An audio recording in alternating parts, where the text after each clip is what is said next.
happy gaming review of holoVillaage.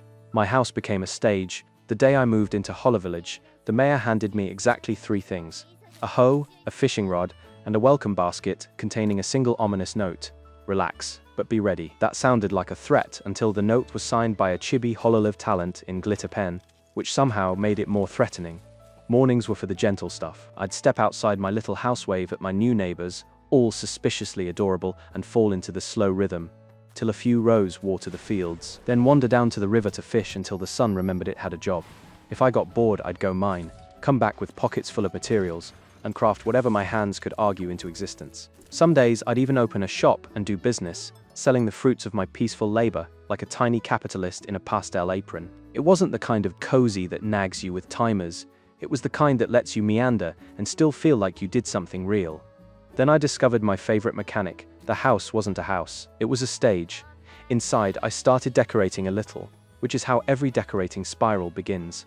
The game didn't just allow furniture placement, it practically dared me to become an interior architect with delusions of grandeur. There were over 1,800 furniture pieces at launch, and the placement rules were less please behave and more sure, stack it. I could stack furniture in multiple layers, put items on walls, and nudge everything into place until my room looked like a shrine to good taste and questionable decisions. Once I built something I was proud of, the village offered me the most dangerous feature imaginable: validation.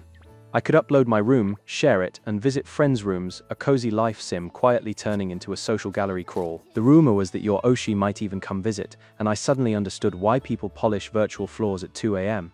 Of course, the note had warned me: relax, but be ready. Because outside the village, the countryside stops being a postcard and starts being an action game. Past the tidy fences were dungeons, enemies, and the kind of bosses that do not care how cute your wallpaper is. The transition wasn't jarring, though it was refreshing, like a brisk wind after a warm cup of tea. Combat had choices, different weapon types, and that delicious loop where you enhance and customize equipment through smithing. The real hook was how it all clicked together with job ability trees, so your build felt like something you authored rather than something you wore. When the dungeon run went well, I didn't just come back with loot, I came back with plans. And on days when I wanted to look heroic while being fundamentally unqualified, I changed outfits. Not just a few hats, either.